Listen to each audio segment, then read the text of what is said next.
Well, it's April 9th, I believe.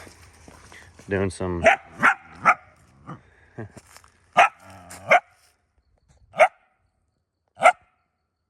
spring trapping. This is one of my favorite times to catch. Hey, my turn to talk. It's one of my favorite times to worry about trying to catch these canines and stuff and help these turkeys and fawns out. Really good time to focus on them. I'm going to show you how I do my spring and summer sets without the bugs, ants, and beetles and stuff like that jacking with it too bad, and also keeping these canines want to eat it or mark it instead of rolling it. Because a lot of times, you know, your stuff can taint and start smelling real strong and bad, and they want to roll instead of try to find it and eat it. So I'm going to show you how I make that and what I do. We're going to get this dog taken care of. Actually, it's not that bad of looking of a dog for as hot as it's been. They're normally about hairless by now. Here we've had a lot of hot weather. Wish that I caught it back in January. It's a dark dog too. Ugly color, but still cool. All right, we're going to take care. We're going to show you how we do it. I'm attempting to get this set up to get the video done. Remake already got trap bedded. I forgot the little camera at the house. Maybe it'll stay like that. Liable to fall in a minute. I normally keep my trap squared up in my hole and everything, but there's a big rock here, and here, so I got it situated in right there. I could have moved over here somewhere, but this was the highest little point, and we get a lot of rain when I put the set in, so I put it here. Anyway, get all this junk out of here. This set stinks so bad right now.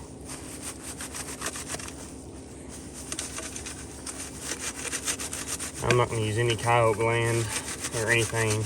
Normally all my spring and summer sets I always have coyote gland and urine on my sets, but there is no need in doing that now. So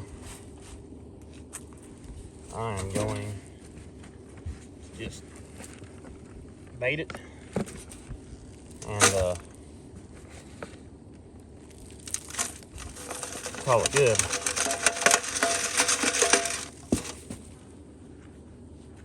Don't be afraid of these traps. That didn't happen from trapping, I promise. It's the life of a team roper. Either way, go ahead and back it in one more time. Don't want these traps. Don't want no soft dirt underneath them. Don't want them traps wobbling. Anyway, then we'll take this, blend it in a little better. Okay, cool. Let's see here. I had I'm not seeing what I had now, but stinks real bad right here. I'm gonna go ahead and put this right here. I know my pan's right there somewhere. Put that right there. Maybe blend over it a little bit. And I had something similar to this. Well, shit. There we go. That's what I needed to do. Knock it over.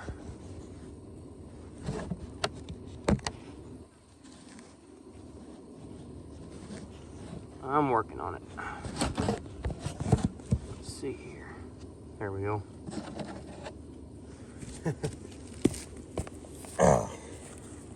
Perks of having a bad camera, or a bad memory, forgetting your camera. Where's that jaw at?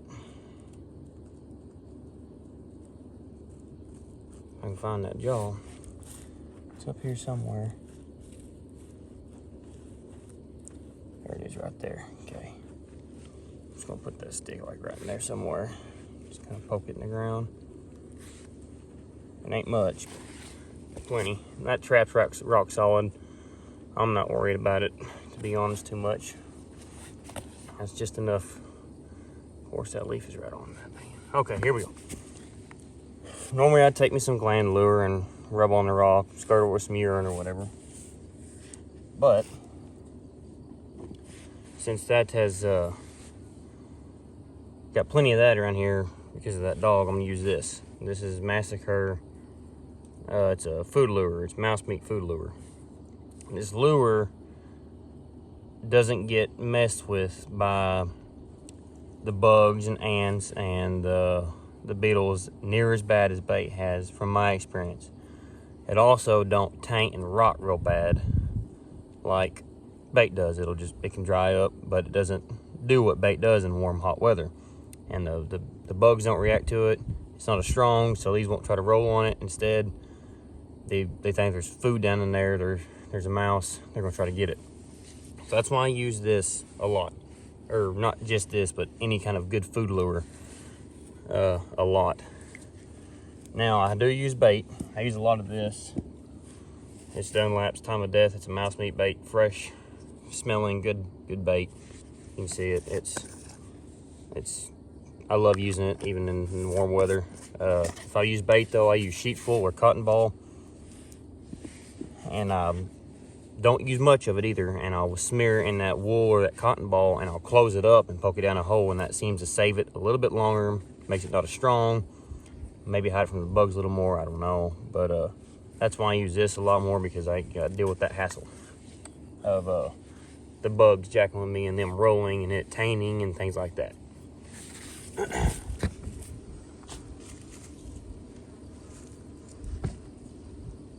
So well, about done went and set that trap off because I didn't already have what I needed here. Anyway,